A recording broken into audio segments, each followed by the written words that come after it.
I don't know what to do with my hands. Oh my gosh.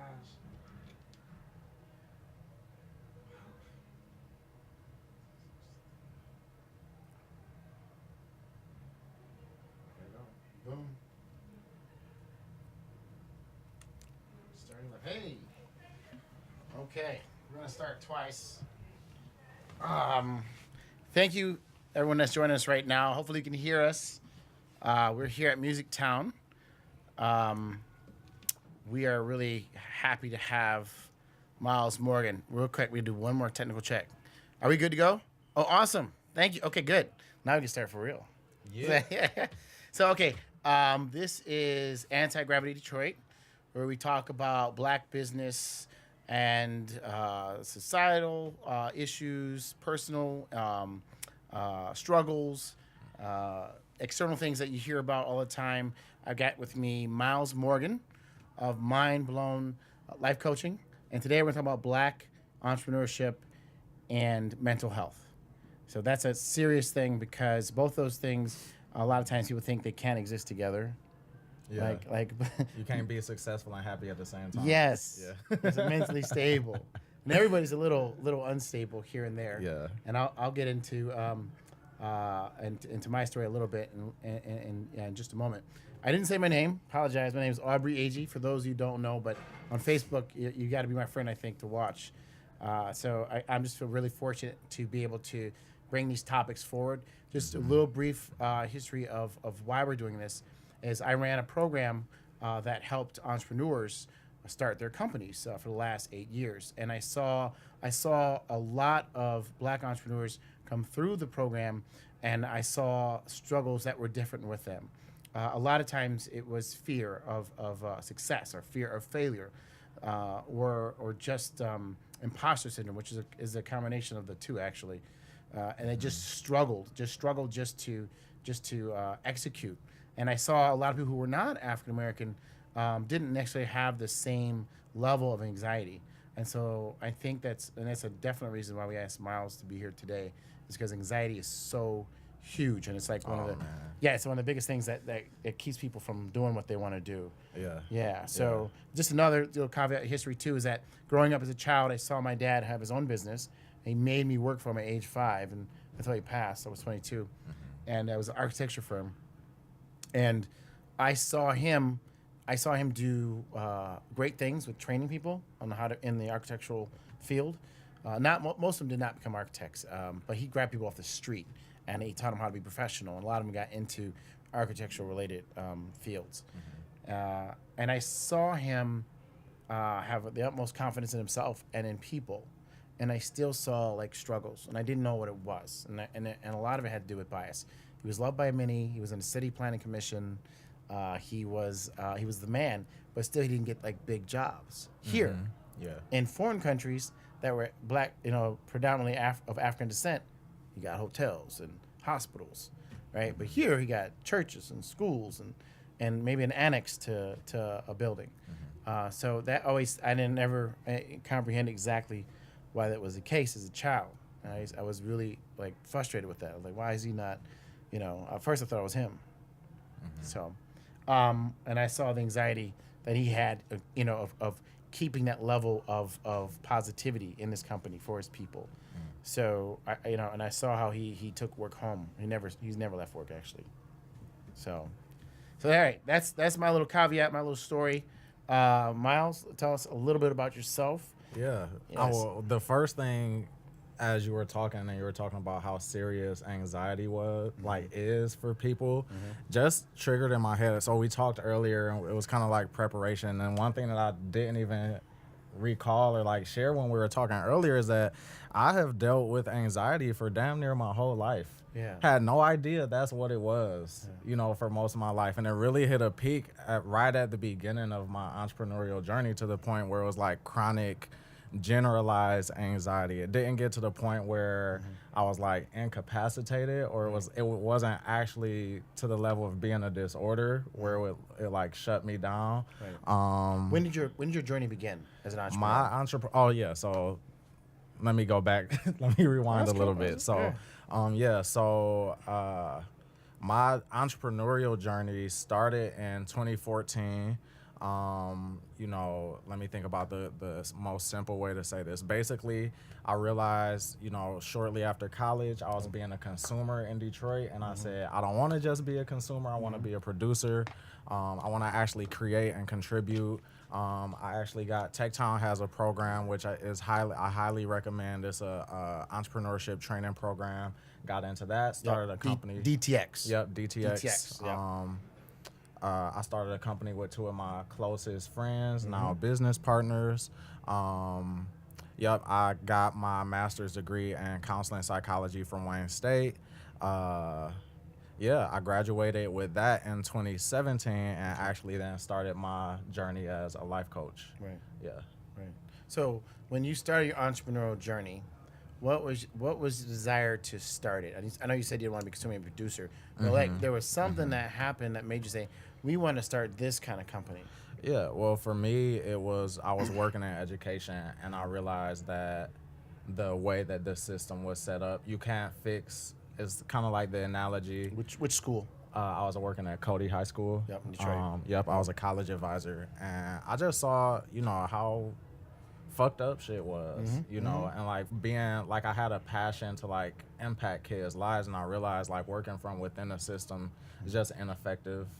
You know, just because it's a system and systems work to maintain homeostasis. Yeah, and homeostasis in the city of Detroit, and like Cody, was like how many kids went to college? How many kids went to college? Like percentage wise, just off the cuff.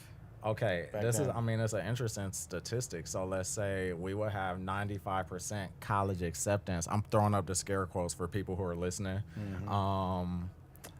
But how many kids actually went and were actually successful, I could not even tell you. Right. It's a very low percentage, to be honest, because kids just weren't equipped. So my first business that I started with my partners was social impact technology business. It was called ProUp.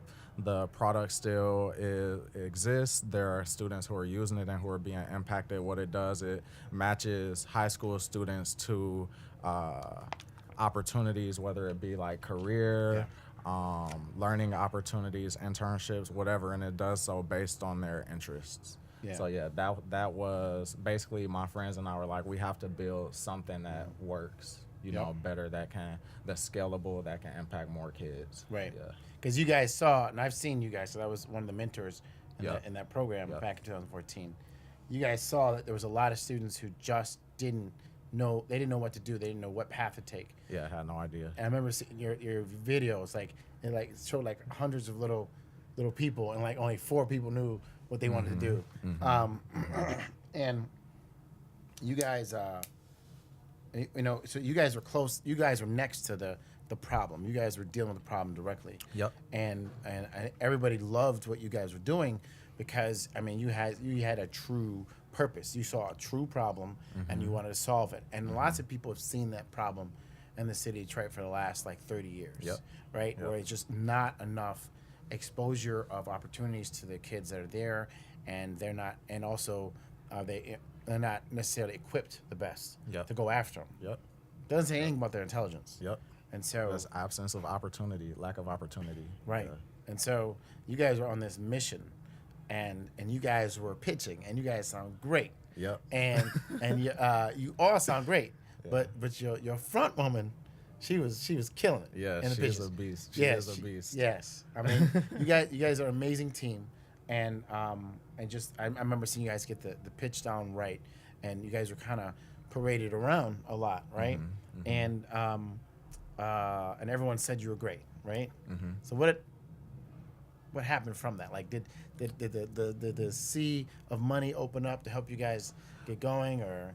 Well, early on it did, but ultimately, if I'm telling the truth, we just never hit on a business model that worked. Okay. You know, so there was, you know, our product does a social good, you know, and it actually, so, you know, we achieved our goal in terms of like actually impacting kids. We still get stories from students and parents today who like we either run into or hit us up and say like, Right. hey, like I got into a life-changing program. I Right. found a life-changing mentorship On because your of app, right? you guys' product, but we could never find a actual payer, like a big enough market, you Yeah.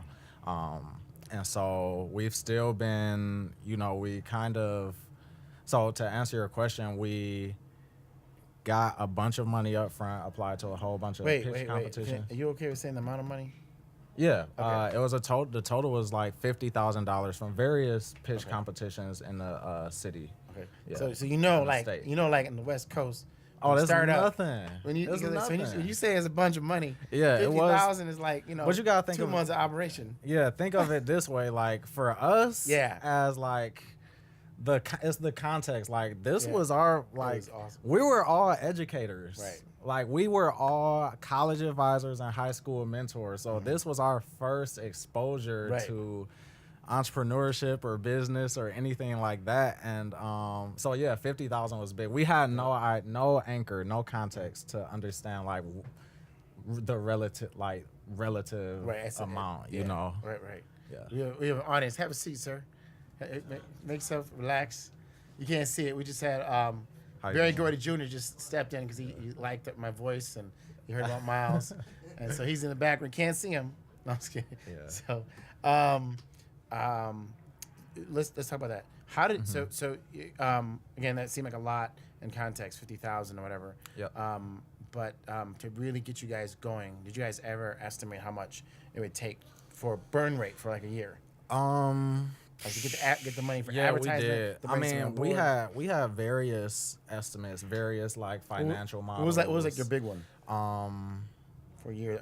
well, at one point we had like a $3 million ask. Well, that was essentially like $1 million a year burn rate for us to actually be at scale, operating at Yeah. what we wanted. But what we ended up actually, the number that we ended up filling was like solid, not overreaching or anything, was a $500,000. Okay. You know. So when you guys are trying to find that business model, and you and you were trying to raise more money, how did it feel? It felt like we were running in circles. Yeah. It really did. Yeah. It felt like we were, and this is, you know, like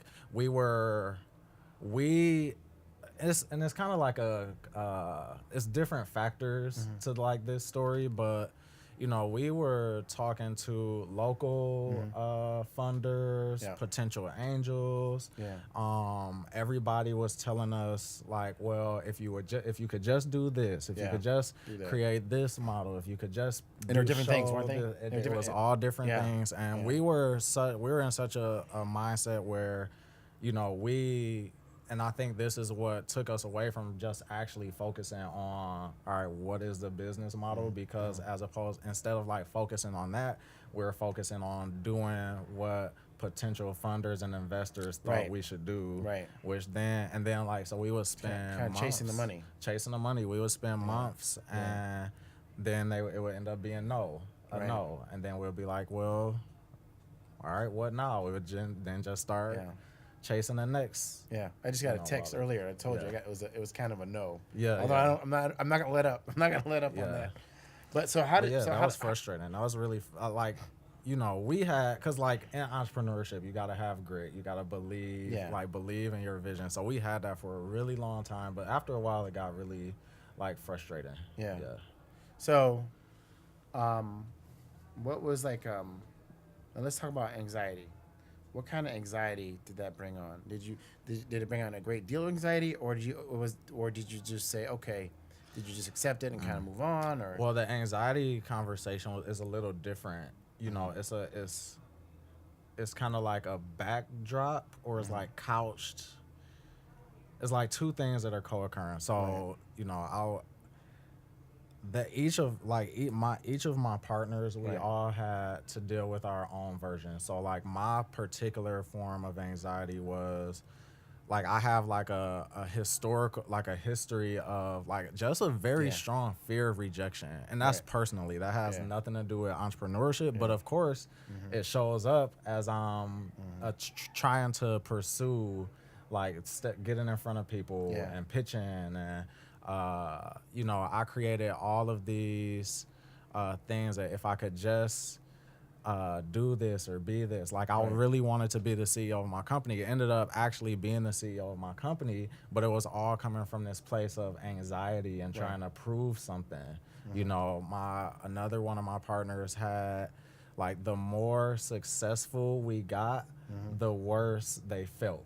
Like the more Oh, wow. anxiety that was there. And that's like when I was telling you earlier about imposter syndrome. Yeah. You know, like, I don't deserve this. Like, I don't deserve this amount of success. If people actually knew who I actually was or what I did behind the scenes. Yeah. Not to say that it was like, if people actually knew how I handled and managed myself behind the scenes, Yes. they wouldn't think that I deserved this success. Right. Another one of my partners, the source of anxiety was kind of like, well, am I good enough compared to my peers?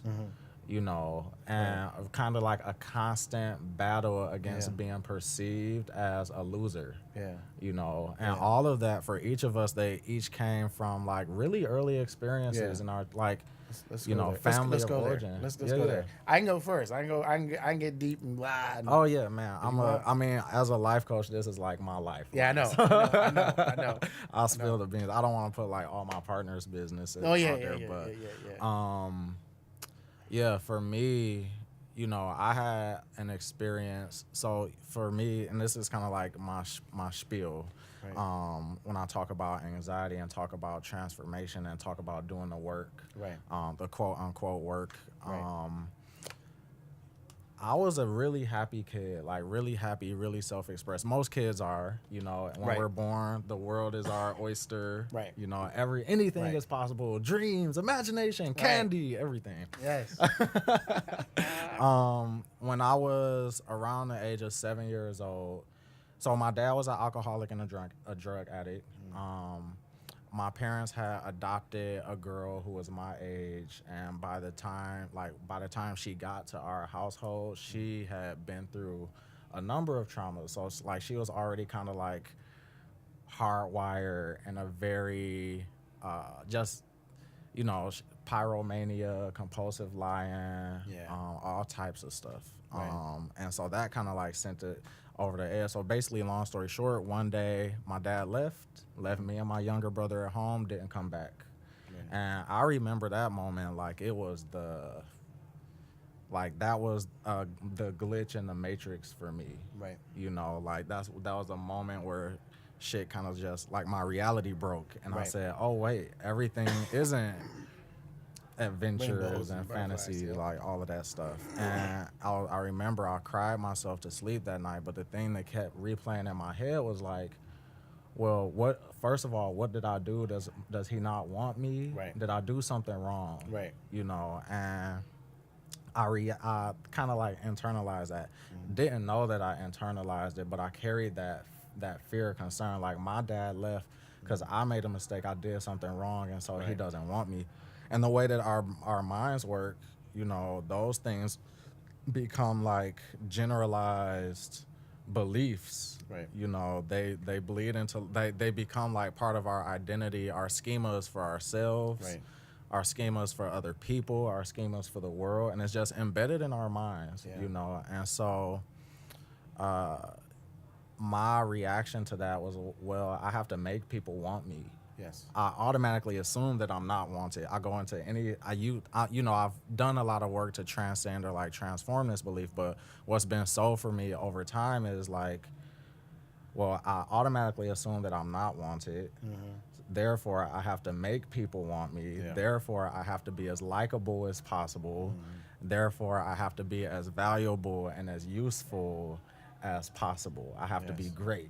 You know, and I really did. I developed a lot of strengths. Every place that I went to, I rose to I was straight A student, rose to the top ranks of like quote unquote popularity or like status and different circles in like high school and college, jobs that I worked at. I was a beast, you know, and created a lot of value wherever I went. But the funny thing is, and I'll have another story too. The funny thing is that over time, and this is why I say I didn't realize that it was anxiety, because it started off as like me just feeling kind of like weird and constrained in new social situations. Yes. You know, just kind of and I never knew why. You know, I just thought that's who I was. It was normal. But over time, I just started feeling like more and more and more. And the experience, I didn't know it was anxiety. So I remember, so let me take a step back. I had this conversation with a friend, and I was in the middle of building my company, working full time as an administrator at a Detroit high school, and full time in a master's program for school. So I was like straight up 100-hour weeks. Yep. And I remember telling one of my friends, we were at a bar, and I'm like, yeah, I have this experience where, you know, as soon as I wake up, my shoulders and chest are like really, really tight, and I feel like wired for some reason, and like fatigued like all the time. And she's like, it sounds like you have anxiety. And I'm like, me? No. Because I'm in school learning how to give therapy to people, you know. Like, how can I have anxiety, you know? But that's what she was like, yeah, it sounds like anxiety. And I was like, okay, I might have anxiety. And I remember it really hit a turning point for me, because like that was okay, because I could blame the fact that I was working 100-hour weeks. Like, yeah, this makes sense. It's situational. I'm working 100 hours a week. This is really stressful. It makes sense that I have anxiety. And I went on a vacation.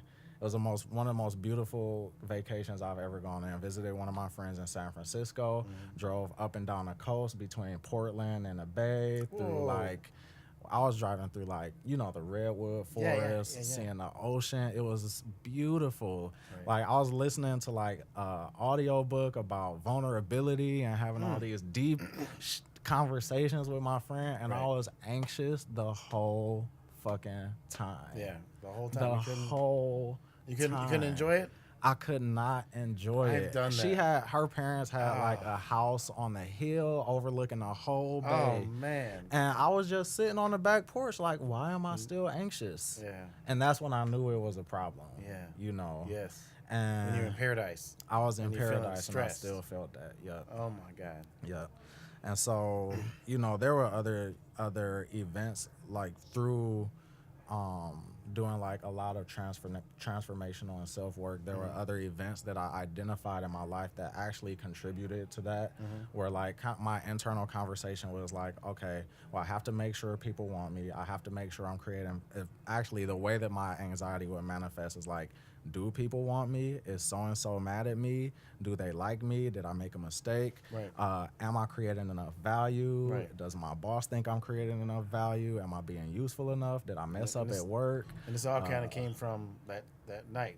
No, multiple other events throughout my life. Am I being like, am I being disciplined enough? Am I doing all the right things that I need to do to be the most successful that I want to be? Like, all of these questions would just be swirling in the back of my head. I had no idea that they were actually there, but those questions and the experiences that generated those questions was the actual root. And once I saw that, I was free, essentially. So you're saying that one prolific moment that happened when you're younger, and then all these events that happen afterwards just kind of kept adding to the anxiety. Yeah. Because that formula was kind of set, or it was starting to set. Yep. That was the root. Was the root. Yeah. So I'll put myself on blast too. I'm still sensitive. I was a really sensitive kid, and I always felt other people's feelings very strongly. So, like, when my dad wanted me to work for him, and I'm like, hey, Dad, I don't want to, he kind of give me like a, oh, okay. Like, you know, kind of a guilty thing. I'm like, oh, you know, I'll be over there. I'll be over there, right? And then, like, you know, everybody's parents fight, right? And some, you know, it's catastrophic. Mine was not.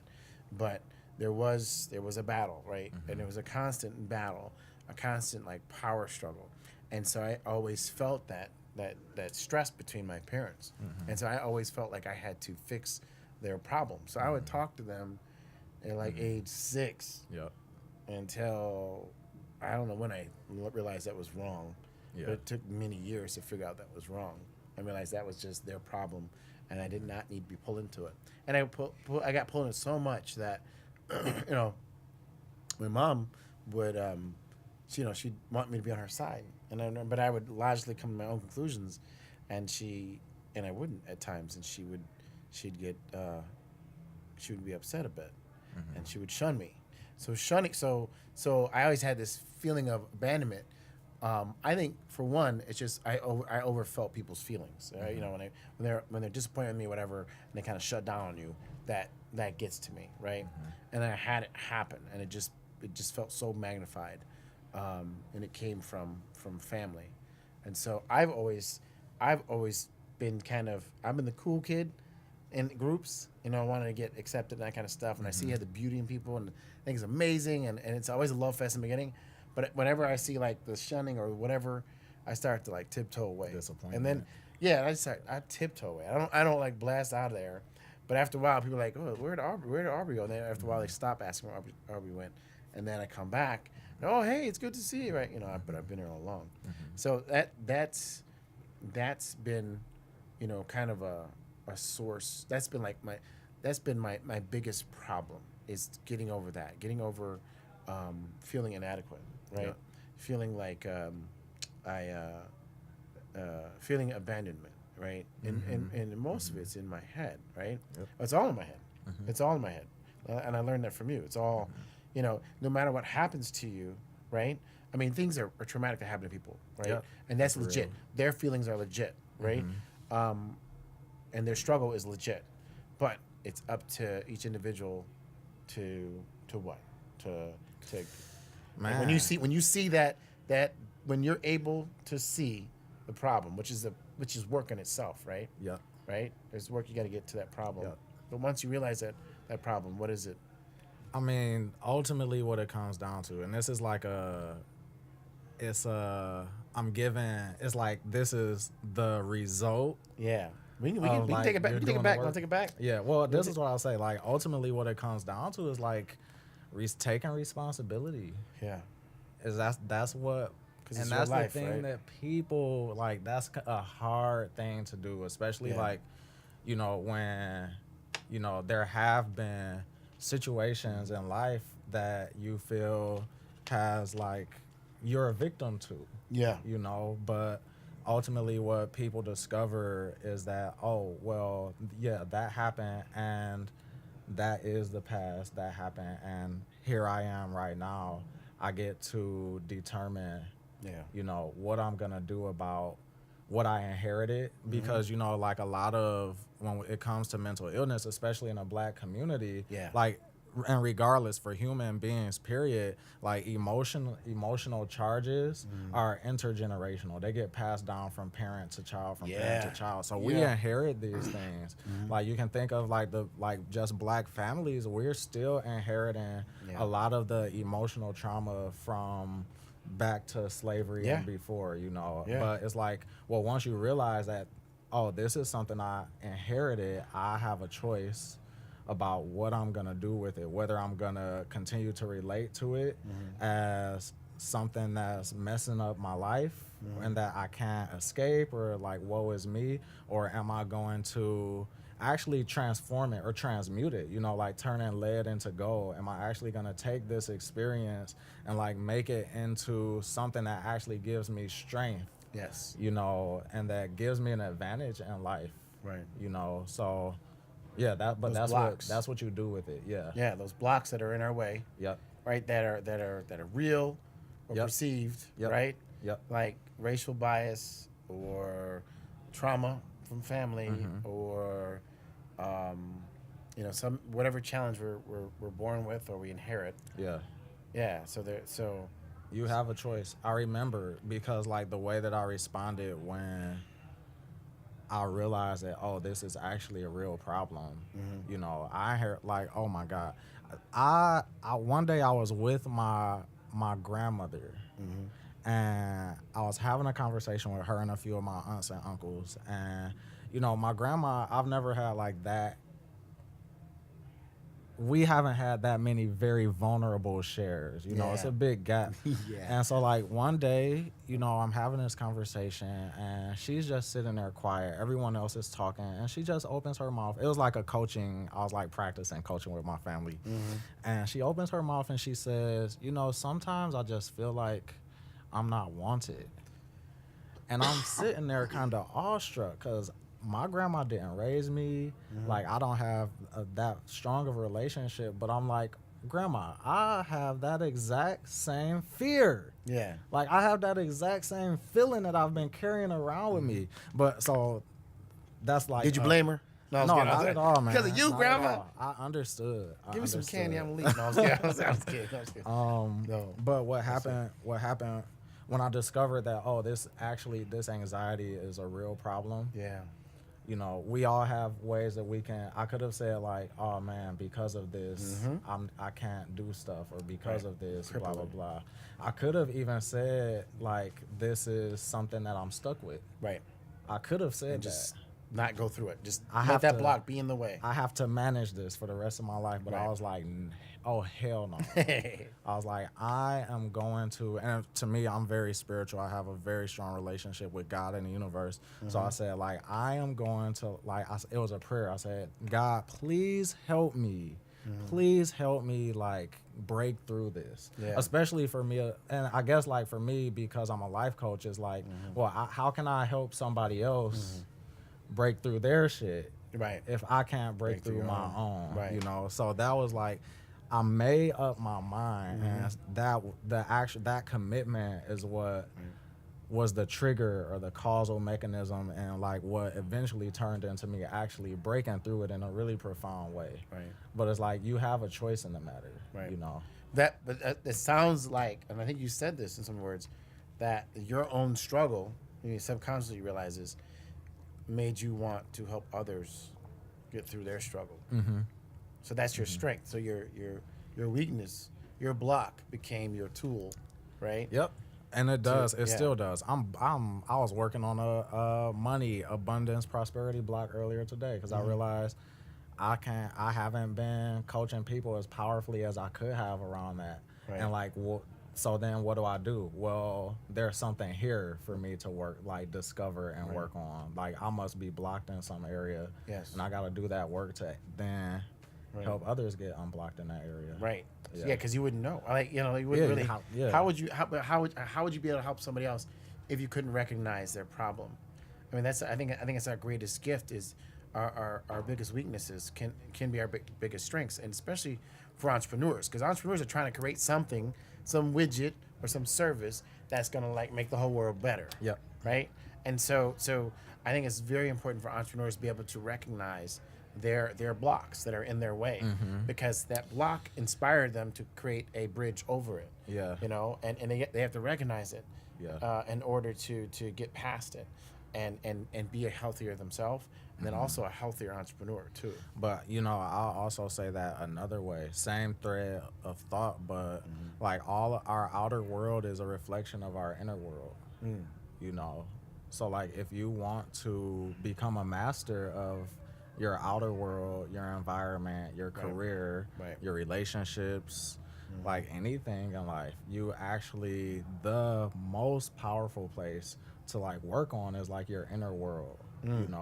You do I have experienced this over and over again. Get that whatever that internal block is out the way, and how they say like the universe will conspire open up to like fulfill your dreams. It happens, and I kid you not, sometimes I'm like flabbergasted. It happens over and over again once myself or my clients like discover what that thing is and get it out the way, then it's almost like a snowball effect in terms of like what the rest of their life looks like. Right. So I know with me, one thing I had to accept was that people say I was too sensitive or whatever, but because of that, I was aware of people. Because I'm aware of people, I interact very well with them. Yeah. Right off the bat. Just right off the bat, right? Yep. I'm best friends like in the first conversation, right? Yeah. And Podcast is a good business for you. and thank you. I love to solve other people's problems because I guess I kind of did it as a child with my parents or whatever. Right? Yes, I'm trying. That's my block. I was trying to fix their problems, right? And so I love helping people figure out that aha moment. Oh yeah, it's my favorite thing. Yeah. Or seeing, being able to see themselves with, seeing their true selves, and with courage and not fear. Yep. Like the ugliness or the block that they have. Yep. So, when it comes to entrepreneurs, when we try to like hide that, so that's the thing. When we talk about that, we're going to imposter syndrome. I know I mentioned it earlier. We fear that we don't deserve what we have, or we fear that we're at a certain level and people are going to see that, oh, he's really not that good, or she's not that good. And black folks have that a lot. It's external. Like externally, we're told we are not great. We are supposed to be low. It's still reminiscent of that that free labor thing that happened so long ago.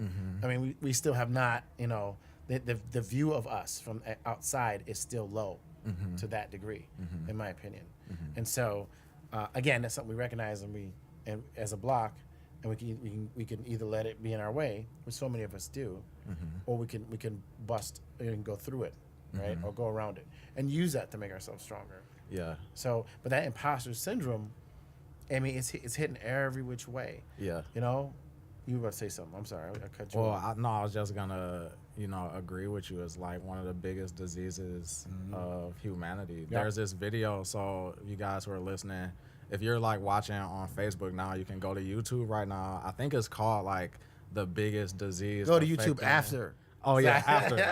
Whoopsie. Don't mess up the view count. Yeah. All four of the people. No, it's good stuff. Keep going. But there's a video called "The Biggest Disease Affecting Humanity." It's by this woman. Her name is Marissa Peer. She's a world leading like hypnotherapist, and she has this talk. And she works with celebrities and like like Olympic athletes, like some of the highest performing people in the world. And she discovered like, at the end of the day, these people who are incredibly successful and still not happy, what's at the root of that? Yeah. They don't think that they're enough. Right. And that's actually at the root of everybody's imposter syndrome. Some version, either I'm not enough, I'm inadequate, I'm not something specific enough, smart enough, attractive enough, beautiful enough, something. Just I'm not enough. So like those are like beliefs that those things are true in our heads. Yeah. Like it's a true belief, it's a true fact that I'm not enough. Right. Yep. So because that's a belief, then any evidence that says otherwise gets distorted. So I like really literally we delete information or ignore information in our environment that doesn't match our beliefs. So anything I was one of the people, like if people say that I'm great or I'm sweet or I'm like amazing. You discard that. Yep. No, not really. Like you'll notice the trend of like self-diminution. Yeah. No big deal. Like it's not that special. Yeah. Oh, okay, I can accept that a little bit, but I have all these other things over here that I still need to work on. Right. So it's like, you delete or ignore information in your environment and you distort information.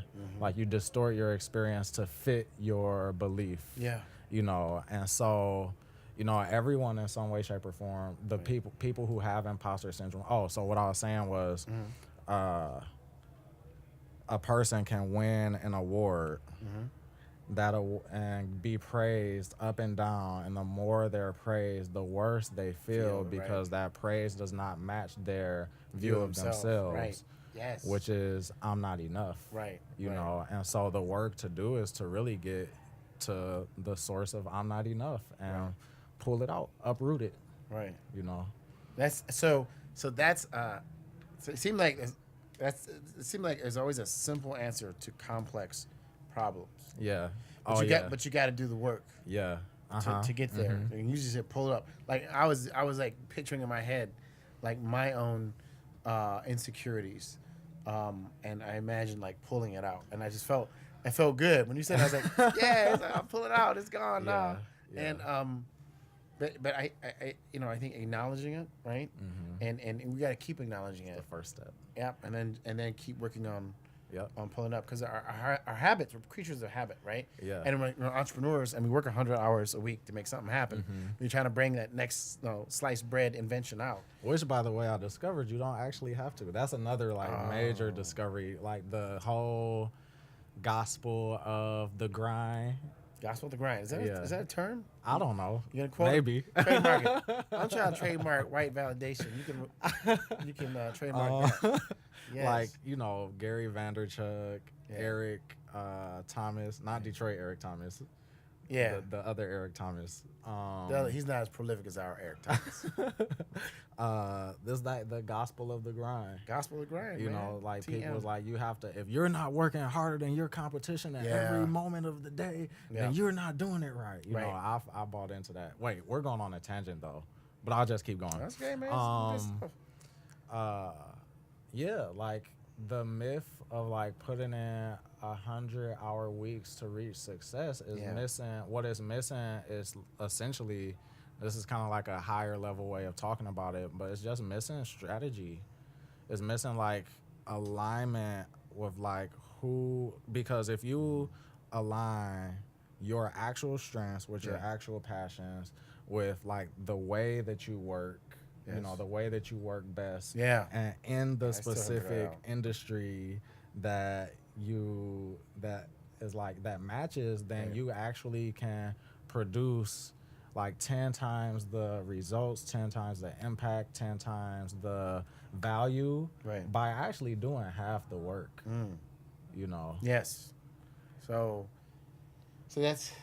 I too subscribe to working hard, because that's what my dad was a workaholic. Yep. And he made me work for him, like seriously.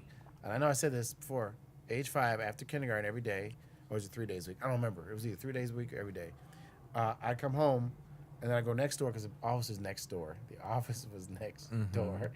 And I'd go and take out the garbage, and I'd sharpen all the pencils, and I'd clean off the drafting boards.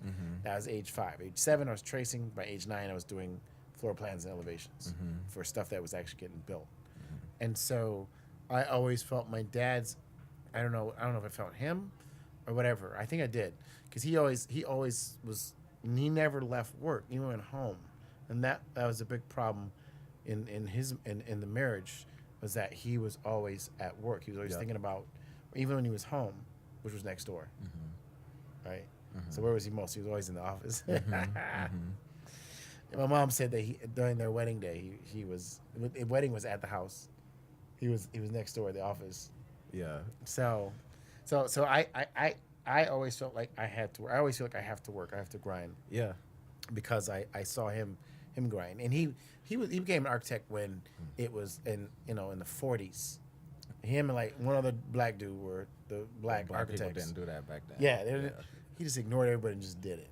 So I think that he just felt like he always had to be on to make it happen. Well, you know what? This is actually, now I'm saying, I was like, wait, how did we get here? But there's a connection between imposter syndrome. Because, well, if I'm not good enough, then what do I have to do to like make it? Yes. Yes. So like we believe that we're not good enough. And in order to save ourselves from that future of not being good enough, then we have to like work our asses off to become good enough. Right. Then so like some of the most successful people like a lot of it comes from that insecurity. Like push, and then maybe one day I'll be good enough. And then you get to one day, you could, whether or not you have the results that you work for or not, you still not good enough. Nothing is ever gonna fill that hole. Nothing is ever gonna fill, nothing external is ever gonna fill that hole. Yeah. Right.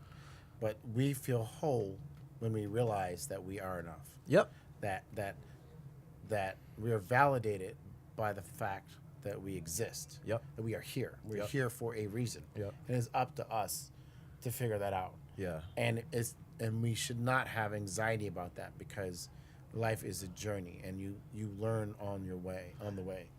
That's maybe I sound like a card or something, or a greeting card or something like that. Hallmark. Thank you. Like Hallmark a Hallmark card. Yeah.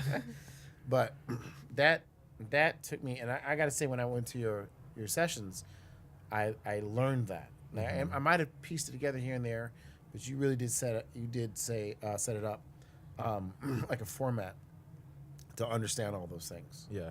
To understand that anxiety is noise. I use that line all the time. Wow. It's just noise. That was your brain just thinking, right? Like just doing it. Yeah. So like we're doing a task, and you're thinking about whatever, but then your mind kind of drifts and it gets caught up in that noise, and that's all hypothetical. It's not hypothetical. It's not real. Yeah. It's not real. And then but when we think it's real, that causes our anxiety. React to it. Yeah. Physical reaction. Yeah. Yep. So when it comes to entrepreneurs, especially, well, all the stories we talk about, again, I'm familiar with business since I was a child. I saw my dad run his own business. I saw it when he didn't take paychecks, right, and he paid other people. As Black entrepreneurs, again, the blocks that come at us are probably there are more. I'm not saying probably, there are more, and but still, we as humans need to deal with whatever blocks come our way, and then when it comes to feeling whole, you got to feel whole to be able to get through them, to get past the blocks, get past the imposter syndrome, and we know that there is bias out there, right? And I said this today, and I talked about this, and I really wanted. We only got maybe about 10 more minutes. I was at a pitch competition, and I saw they're all college students that were pitching, right?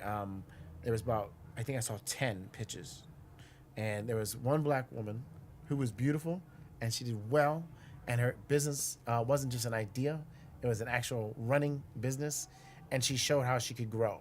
Like it just totally made logical sense. Yeah, you mentioned she had revenue. Yeah, she had revenue. Yeah, she had revenue. She's making money. Everybody else was talking like they're going to, like it was just an idea. They hope it'll make money, right?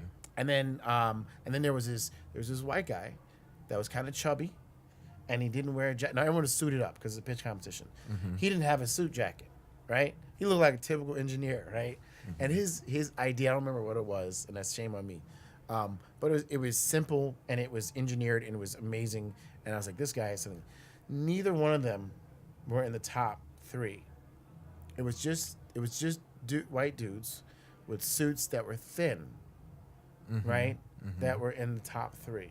No, I think it was one white woman. They had a product that actually physically worked, so that was pretty impressive. But even the white woman was suited up, looking great, and thin, right? One of the students was from Wayne State, and he was Yemenis, but he looked he looked almost like a white guy with a tan, right? Yeah. so I mean, he did a great job, but I knew his flaw. I knew the flaws in their business. I was like, man, I hope they don't ask this question. But it just floored me, like especially with the young lady, the Black young lady, because she was making money. Yeah. And so there's biasness. There's biasness everywhere, and the reality is, you can't flip somebody else's switch. You can't control somebody else to eliminate that bias. And the system is biased, right? And the history is biased, right? And all these things are they're there, and we could choose to let it stop us, and let that noise get to us, right? It's still noise. Like it exists. It's real, right? It's real. Or we can use it to and be resilient, as you said. Yeah. We can be resilient and get past it. And my opinion is that when it comes to Black business owners, again, you're not going to be able to flip a switch and make everyone say, let's all be equal and give you your fair shake, right? What you can do is recognize your own value, work on that, letting go of that imposter syndrome, getting past those blocks, and recognize that value, and find people that recognize that value. So some Yeah. customers you might try to fight really hard for, like when you try to do all those things that those people told you to do, that were your mentors and stuff, and they said to get you, you know, you could probably get money this way, and you usually get a no. It's finding those people that value you, all right? That value what you have to offer. Yep. Because if you're chasing after people that don't value what you have to offer, you'll always feel like crap. You always feel that'll contribute to you not feeling good enough as well. Yeah. So Yeah, the secret is that there is another path that you can't see from where you are currently standing. yeah, And that's what I discovered for myself. But so like the thing that I'm thinking of is this story. Is there's this woman who is walking. She's walking through a desert. So she's on this adventure, this journey, and she comes across.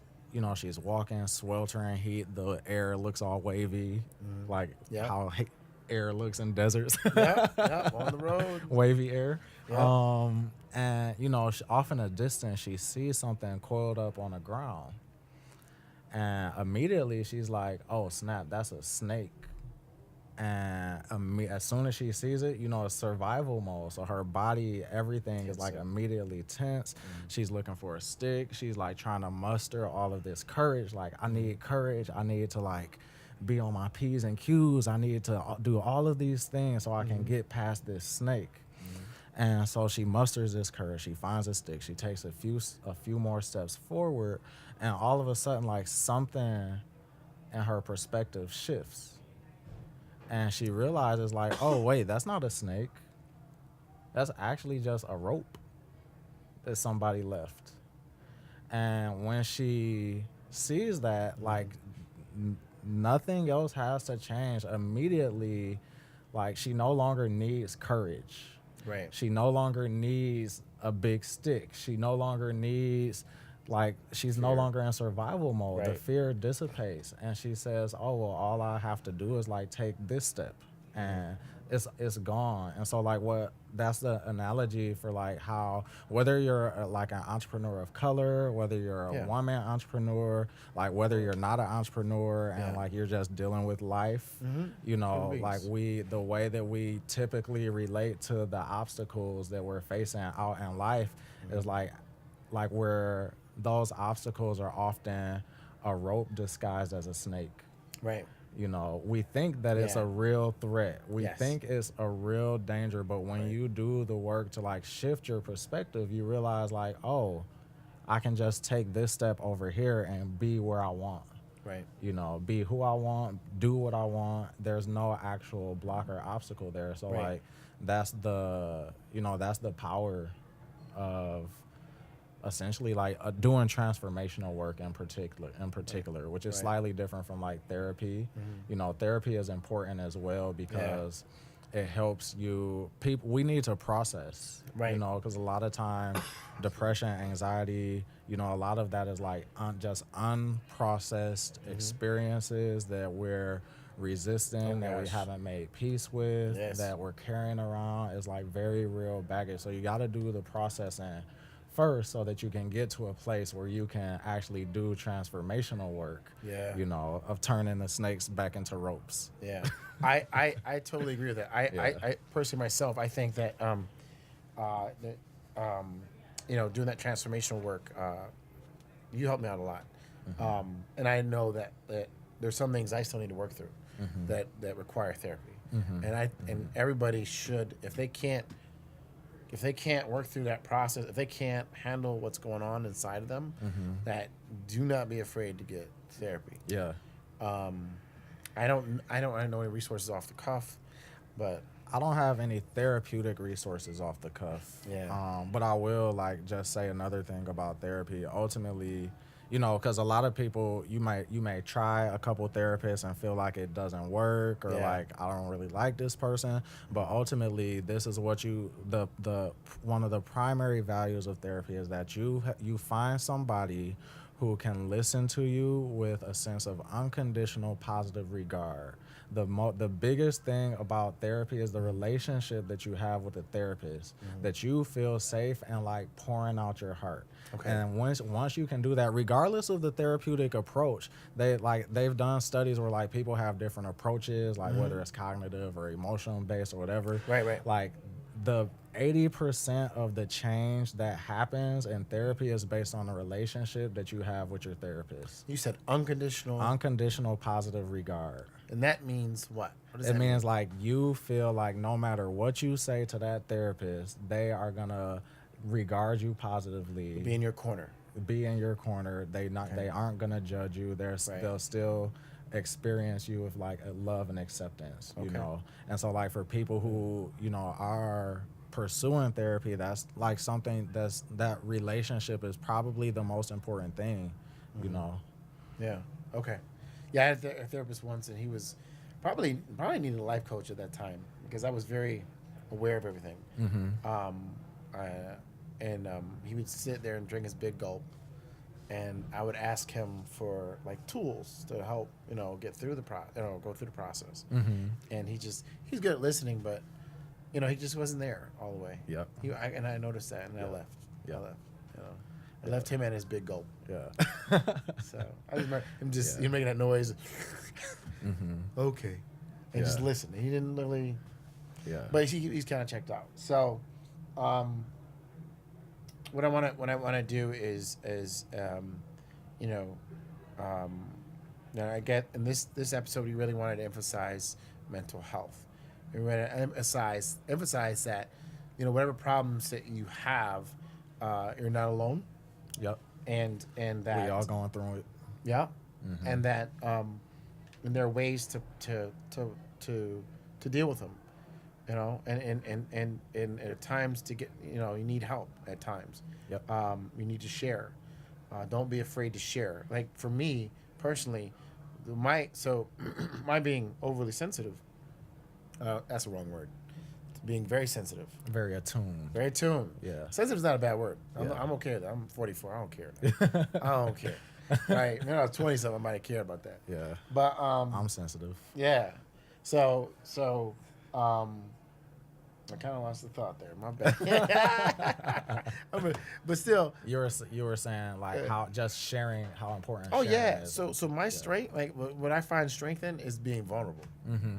Like just being like just this is me. Yeah, another plug for a book, Brene Brown, The Power of Vulnerability. Yeah. Yeah. She taught that book is all about how the thing that defeats us is the fear that's on the other side of vulnerability. Once you put yourself out there, right, there's nothing left to protect or be afraid of. You can that doesn't mean everything is always gonna go the way you want, but you have like this sense of strength. Right. Because you are being who you are. You can actually stand up and the face of whatever you're facing versus like doing all of these maneuvers to not look bad. Right. You know? Yes. Yeah. We do that. Especially a lot of black entrepreneurs I know focus on trying to look good. I think we talked about that. I used to, yeah. I was really, boy, oh boy. I was out here trying to look good. Yeah. Like, trying to be the man. Right. Yeah. Yeah, man. I dropped that. I always look good. I was kidding. Well, it's funny. Like, once you stop trying to look good, then you can actually, it's like people, you can actually be. And people admire that so much more. It's not about admiration, but people connect to it. People resonate with it. That's a good example. So much more. Right? Yeah. And that can help people, too. Yep. And especially in the business of helping people as a life coach or a coach for business, that's important. And if you're you don't necessarily have to be an extrovert, but if you got that gift, if you take your weakness or your vulnerability or whatever and make that a strength, that helps others. Yeah, do the I'm same. an introvert. You are? Did you know that? No. Yes, you told me. Okay. I knew it because you told me. Spoiler alert. But I don't. Someone told me I'm an introvert. I don't know how. I don't know. They read you wrong. Yeah, they read you wrong. But I do want to give some shout outs. So So how can people find out more about Mind Blown Life Coaching? Oh man, so my website. So The first, album's dropping. the album's dropping. Check out my mixtape. So first and foremost, I offer free introductory transformational conversations. Absolutely no strings attached. I sit down, spend 2 hours with you, and you just, you share with me what's going on, and I listen, and I promise that you will have some type of life-changing discovery in that conversation. Yeah. I'm I'm a testimony. yeah. To that. I'm testifying. Yeah, thank you. Yes. In May, I'm also starting the 3rd cohort of my transformational group coaching program. It's called the 10X program, and it's an opportunity for you to identify and transform, transmute, clear out, obliterate, transcend, whatever you want to call it. It's an opportunity for you to discover your shit, get it out of the way, and then actually experience firsthand what's on the other side of that, which is oftentimes 10 times more effectiveness, 10 times more value, 10 times more impact. My favorite thing is like just 10 times more peace of mind, satisfaction, and happiness. Right. It's very attainable. It's oftentimes right on the other side of like one discovery. Like you said earlier, like it's weird how it can be so simple. Yes. My clients sometimes get mad at me because they're like, why is it so simple? Yeah.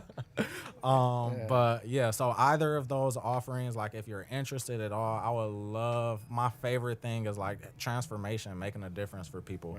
Right. So you can find, my website is mindblown.life. Mindblown.life, not .com. Yes. Mindblown.life. Yep, Not .com.